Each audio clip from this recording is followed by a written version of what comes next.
વિદ્યાર્થી મિત્રો, હવે આપણે ડાયપોલની મુખ્ય અક્ષને લંબ આવેલા કોઈ બિંદુ પાસે વિદ્યુત ક્ષેત્રની તીવ્રતા શોધવાનું સૂત્ર તારવીએ. ગયા વિડીયોમાં આપણે ડાયપોલની મુખ્ય અક્ષ પર આવેલા બિંદુ પાસે સૂત્ર તારવ્યું હતું. તો અહીં એક દ્વિપરિમાણીય યામાક્ષ પદ્ધતિ દર્શાવેલી છે.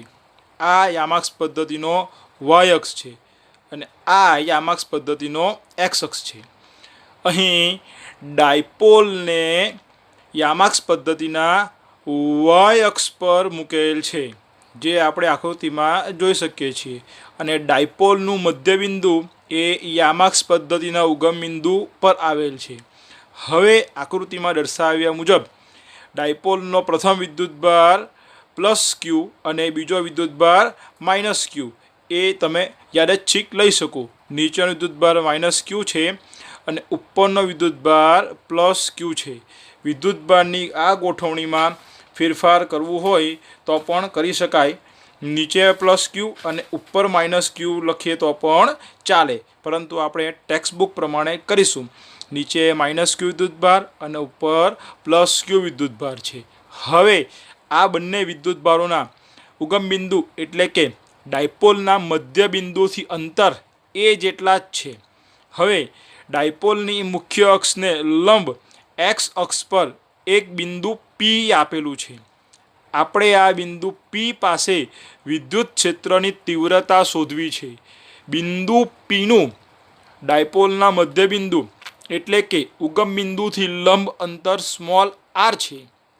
હવે આકૃતિમાં દર્શાવ્યા મુજબ પ્લસ ક્યુમાંથી આ રીતે વિદ્યુત ક્ષેત્ર નીકળી બિંદુ પી પર લાગે છે અને તે આપણે આકૃતિમાં ઈ પ્લસ વડે દર્શાવેલ છે. તે જ પ્રમાણે વિદ્યુતભાર માઇનસ ક્યુનું વિદ્યુત ક્ષેત્ર આ રીતે બિંદુ પી પર લાગે છે, જેને આપણે ઈ માઇનસ વડે દર્શાવેલ છે. અહીં લાગતા બંને વિદ્યુત ક્ષેત્રો નથી એક્સ અક્ષ પર કે નથી વાય અક્ષ પર, પરંતુ બંને અક્ષોની વચ્ચે હોવાથી આપણે આ બંને વિદ્યુત ક્ષેત્રના એક્સ અક્ષ પરના ઘટકો અને વાય અક્ષ પરના ઘટકો પણ શોધવા પડે. આકૃતિમાં દર્શાવ્યા મુજબ ઈ પ્લસ વિદ્યુત ક્ષેત્રના એક્સ અક્ષ પરનો ઘટક ઈ પ્લસ કોસ થીટા અને વાય અક્ષ પરનો ઘટક ઈ પ્લસ સાઇન થીટા, જે લાલ કલરની બોલપેનને દર્શાવ્યો છે. તે જ પ્રમાણે માઇનસ ક્યુ વિદ્યુતભારનું વિદ્યુત ક્ષેત્ર ઈ માઇનસના પણ બે ઘટકો ઈ માઇનસ કોસ થીટા અને ઈ પ્લસ કોસ થીટા, ઈ માઇનસ સાઇન થીટા, જે આકૃતિમાં લાલ બોલપેન વડે દર્શાવેલ છે. હવે આપણે આકૃતિ પરથી જોઈ શકીએ કે ઈ પ્લસ સાઇન થીટા અને ઈ માઇનસ સાઇન થીટા આ બંનેની દિશા પરસ્પર વિરુદ્ધ છે અને મૂલ્ય સમાન હોવાથી આ બંને વિદ્યુત ક્ષેત્રો એકબીજાની અસર નાબૂદ કરે છે. ધેરફોર લખતા કે ઈ પ્લસ સાઇન થીટા અને ઈ માઇનસ સાઇન થીટાના મૂલ્યો સમાન છે, પણ તેમની દિશા પરસ્પર વિરુદ્ધ હોવાથી તેઓ એકબીજાની અસર નાબૂદ કરે છે. પરિણામે આપણે માત્ર વિદ્યુત ક્ષેત્રના સમાંતર દિશામાંના ઘટકો એટલે કે ઈ માઇનસ કોસ થીટા અને ઈ પ્લસ કોસ થીટાને જ ધ્યાને લેવાના છે. ધેરફોર આકૃતિ પરથી આપણે જોઈ શકીએ કે ઈ પ્લસ અથવા તો આકૃતિ પરથી આપણે જોઈ શકીએ કે પ્લસ ક્યુ વિદ્યુતભારના લીધે બિંદુ પી પર લાગતું વિદ્યુત ક્ષેત્ર, જે વિદ્યુત ક્ષેત્રના સૂત્રનો ઉપયોગ કરી આપણે લખીશું. અને વિદ્યુત ક્ષેત્રનું સૂત્ર હવે આપણે જાણીએ છીએ.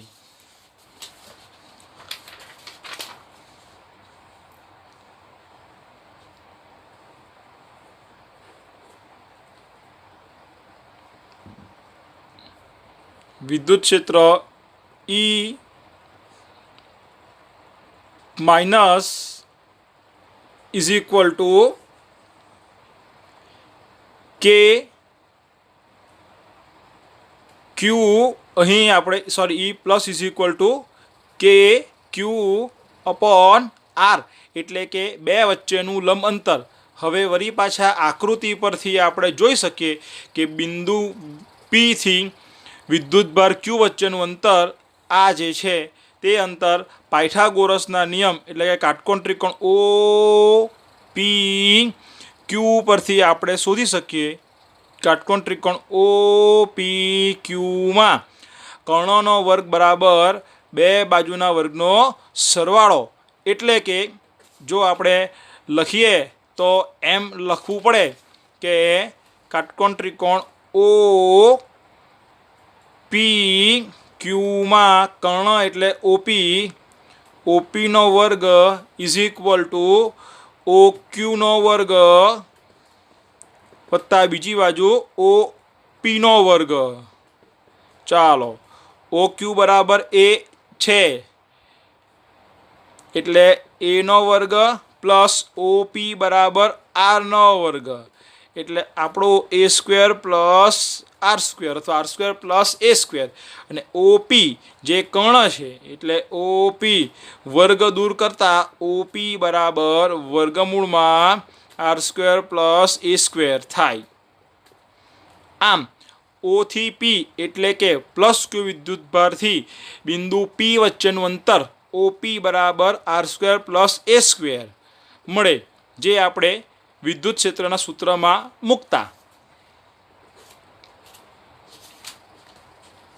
therefore કે Q upon R square plus A સ્ક્વેરનું વર્ગમૂળ, અને વિદ્યુત ક્ષેત્રનું સૂત્રમાં સ્ક્વેર હોવાથી આખાનો square into dipole moment P caret. therefore E plus is equal to કેની કિંમત 1/4πε0 into Q upon R square plus A square, વર્ગનું વર્ગમૂળ તે સંખ્યા પોતે ઇન્ટુ પી કેપ, અને કહીશું આપણે સમીકરણ નંબર 1. હવે આ જ પ્રમાણે આ જ રીતે માઇનસ ક્યુ વિદ્યુતભારના લીધે બિંદુ પી પાસેનું વિદ્યુત ક્ષેત્ર E minus is equal two વિદ્યુત ક્ષેત્રના સૂત્ર મુજબ 1/4πε0 ક્યુ. અહીં વિદ્યુતભારની સંજ્ઞા પ્લસ કે માઇનસ લેવાની જરૂર પડતી નથી, એટલે ખાલી ક્યુ. હવે એના માટે પણ અંતરની વાત કરીએ તો વળી પાછા આકૃતિ પરથી આપણે જોઈ શકીએ માઇનસ ક્યુથી પી એટલે કાટકોણ ત્રિકોણ ઓ પી ક્યુમાં ઉપલા કાટકોણ ત્રિકોણ પ્રમાણે જો જોવા જઈએ તો વળી પાછો આપણો એ જ આન્સર થાય, ઓપી સ્ક્વેર બરાબર ઓક્યુ સ્ક્વેર વત્તા ઓપી સ્ક્વેર, જે આપણું પરિણામ અગાડી આપણે મેળવ્યું છે તે આપણે પાછા જોઈ શકીએ. આમ માઇનસ ક્યુથી પી બરાબર પણ શું લખતા, R square plus A square લખતા, બરાબર છે. કર્ણ ક્યુપી therefore હા એટલે ક્યુપી બરાબર R square plus A square લખતા, એટલે કે માઇનસ ક્યુથી પી વચ્ચેનું અંતર R square plus A square લખતા. therefore R square plus A સ્ક્વેરનું વર્ગમૂળ ને સૂત્ર મુજબ આખાનો વર્ગ ઇન્ટુ પી કેરેટ. ચાલો, therefore E minus is equal to 1/4πε0 Q એમના એમ, વર્ગનું વર્ગમૂળ તે સંખ્યા પોતે એટલે R square plus A square into P caret, જેને કહીશું આપણે સમીકરણ નંબર 2. therefore લખી દઈએ કે આમ બિંદુ પી પાસે કુલ વિદ્યુત ક્ષેત્ર સદિશ E ઇઝ ઇક્વલ ટુ પ્લસનું વિદ્યુત ક્ષેત્ર પ્લસ માઇનસનું વિદ્યુત ક્ષેત્ર ઇન્ટુ ફક્ત કોસ ઘટકને ધ્યાનમાં લેવાના હોવાથી કોસ થીટા પી કેરેટ. સમીકરણ નંબર 3. હવે સમીકરણ 1 માંથી ઈ પ્લસની કિંમત, સમીકરણ નંબર 2 માંથી ઈ માઇનસની કિંમત સમીકરણ નંબર 3 માં મૂકતા સમીકરણ 1 અને 2 ની કિંમતો સમીકરણ 3 માં મૂકતા. ચાલો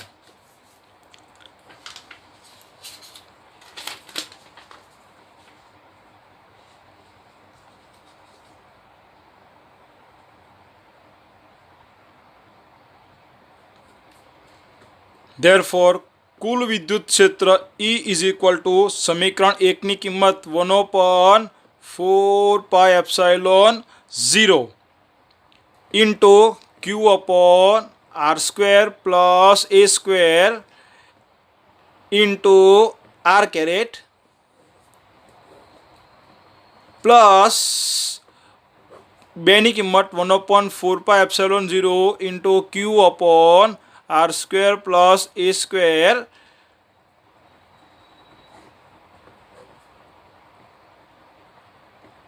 R caret into cos theta.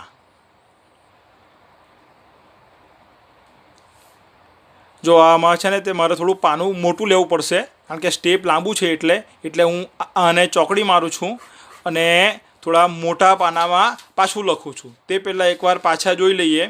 આપણે અહીં અટક્યા હતા કે બિંદુ પી પાસે કુલ વિદ્યુત ક્ષેત્ર E બરાબર E plus plus E minus cos theta P caret. હવે અહીં એ ધ્યાને લેવાનું છે કે આકૃતિ પરથી આપણે જોઈ શકીએ કે આ બંને વિદ્યુત ક્ષેત્રો પરસ્પર વિરુદ્ધ ચરણમાં હોવાથી પ્લસ વિદ્યુતભારની વિરુદ્ધ ચરણમાં એનું વિદ્યુત ક્ષેત્ર છે અને માઇનસ ક્યુ વિદ્યુતભારની વિરુદ્ધ ચરણમાં એનું વિદ્યુત ક્ષેત્ર હોવાથી બંને વિદ્યુત ક્ષેત્રો પરસ્પર વિરુદ્ધ ચરણમાં હોવાથી આપણે એને માઇનસ લખવા પડે. પરિણામે અહીં આગળ માઇનસ લખતા એટલે minus E plus plus minus E minus upon into cos theta P caret.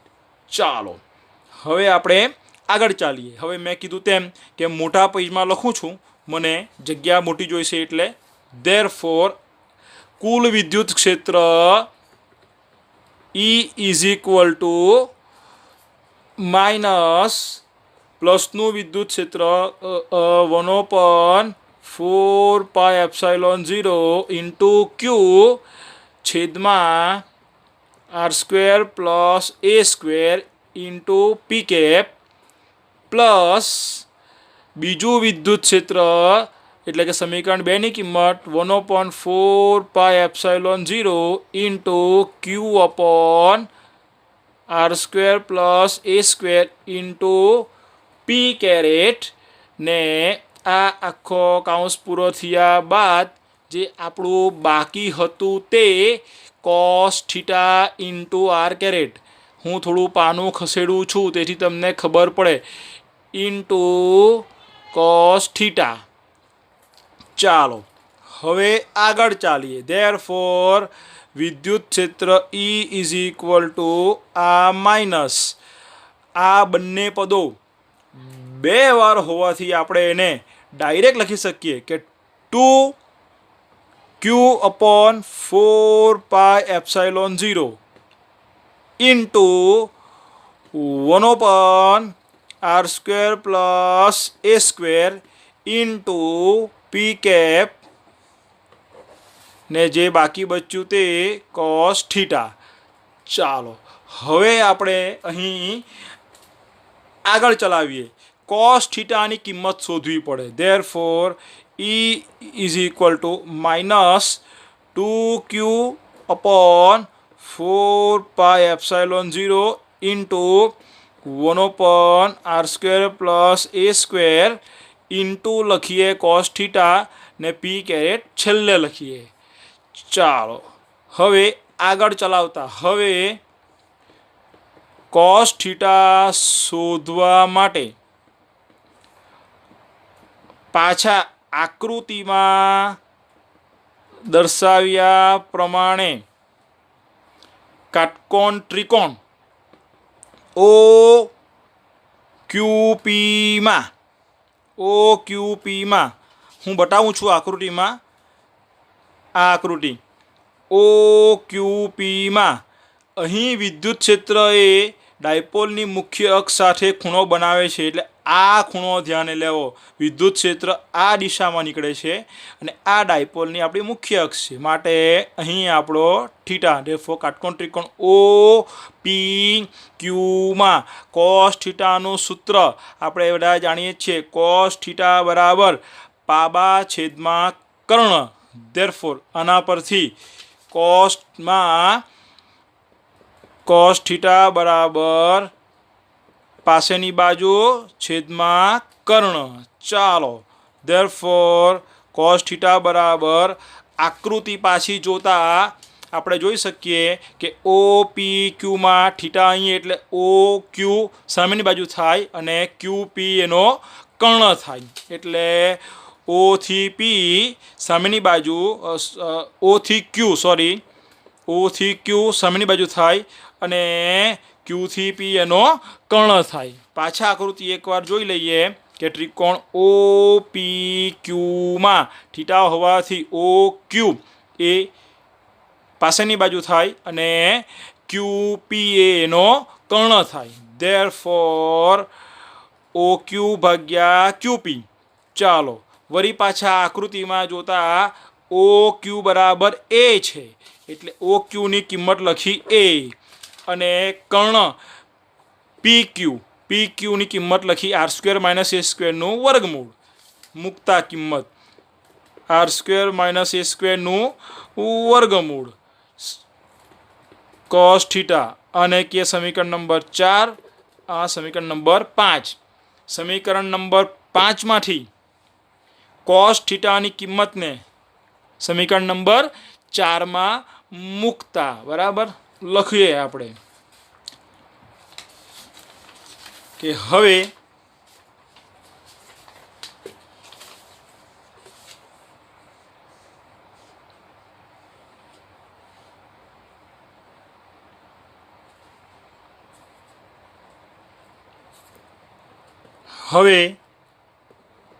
સમીકરણ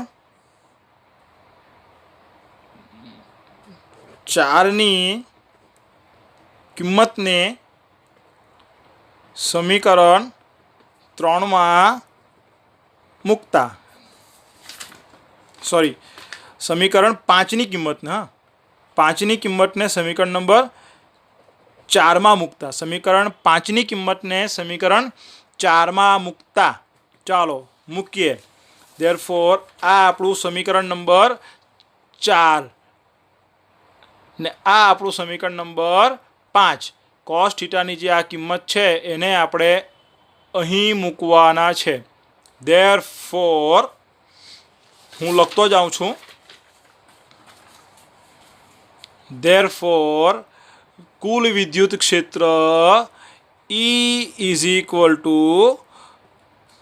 સમીકરણ નંબર 4માં માઇનસ 2q અપોન 4πε0 ઇન્ટુ 1 કાઉન્સમાં R square plus A square જે છે તે ઇન્ટુ કોસ થીટાની કિંમત મૂકીએ આપણે એ છેદમાં વર્ગમૂળમાં R square plus A square અને આ આપણું પી કેપ.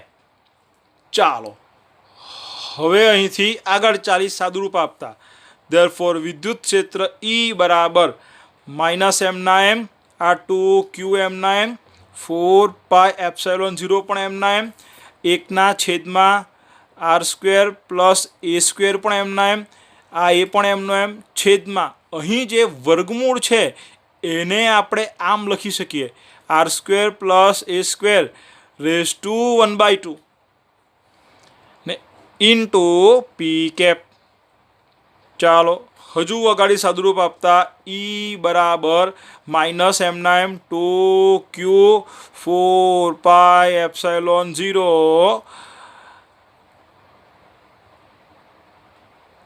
આ એ અહીં હવે આપણે જોઈએ કે આ બંનેમાં છેદ સમાન છે, r² + a², r² + a².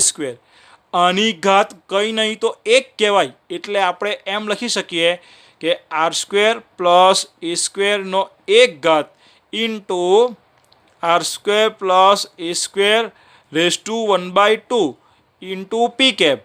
હવે ગણિતના નિયમ પ્રમાણે જો આધા સરખા તો ઘાતાંકોનો સરવાળો થાય. પરિણામે વિદ્યુત ક્ષેત્ર E = -2q/4πε0. આ એ છેદમાં આધાર સરખા હોવાથી r² + a² 1 + 1/2 into p caret. ગણિતના સિદ્ધાંત મુજબ ધેરફોર કુલ વિદ્યુત ક્ષેત્ર E = -2q/4πε0. આ એ છેદમાં r² + a² 2 * 1 = 3 એટલે 3/2 ઇન્ટુ p કેરેટ. જે ડાયપોલની મુખ્ય અક્ષને લંબ આવેલા કોઈ બિંદુ પાસે વિદ્યુત ક્ષેત્રની તીવ્રતા શોધવાનું સૂત્ર જણાવે છે. હજુ આગળ સાદુરૂપ આપતા આકૃતિ પરથી જોઈ શકાય છે કે અહીં વળી પાછા આકૃતિ પરથી જોઈ શકાય છે કે ડાયપોલના મધ્યબિંદુ ઓથી વિદ્યુતભાર વચ્ચેનું અંતર એ ઓથી બિંદુ પી વચ્ચેના અંતરની સાપેક્ષમાં ઓછું છે. એટલે કે આરની સાપેક્ષે એ નાનું હોવાથી એને અવગણતા ધેરફોર આકૃતિ પરથી જોઈ શકાય છે કે આરની સાપેક્ષે એની કિંમત નાની હોવાથી આરની સાપેક્ષે એને છેદમાં અવગણતા ધેરફોર કુલ વિદ્યુત ક્ષેત્ર E બરાબર કયા સમીકરણમાં? આ સમીકરણ નંબર 6માં. ચાલો, એટલે આ સમીકરણમાં છેદમાં અહીં જે એ છે એને આપણે કાઢી નાખીએ, અવગણીએ. એટલે સૂત્ર આપણને આ રીતે મળે. અવગણતા સૂત્ર જોઈએ આપણે, એને લખી દઉં છું અહીંયા પાછો મેં. -2q/4πε0 a/r² plus a²⁵ into p કેપમાં છેદમાં એને અવગણતા. એટલે છેદમાંથી આપણે એ હવે કાઢી નાખવાનો. Therefore E = -2q/4πε0 a/r² into p cap. 2 cancel એટલે -2q/4πε0 a/r³ p કેપ. જે ટેક્સ્ટબુક મુજબ ડાયપોલની મુખ્ય અક્ષને લંબ કોઈ વિદ્યુત બિંદુ આવેલું હોય તો તે દરમિયાન ડાયપોલના લીધે લાગતું વિદ્યુત ક્ષેત્ર શોધવાનું સૂત્ર દર્શાવે છે. ચાલો, આમાં તમારે પાના થોડા ઓવરલેપ થાય છે કારણ કે આકૃતિ બતાવવાની જરૂર હોવાથી આકૃતિનું પાનું હું વારે વારે મૂકું છું અને ફોટા પણ મૂકું છું. વોટ્સઅપ ગ્રુપ પર જોઈ લેશું.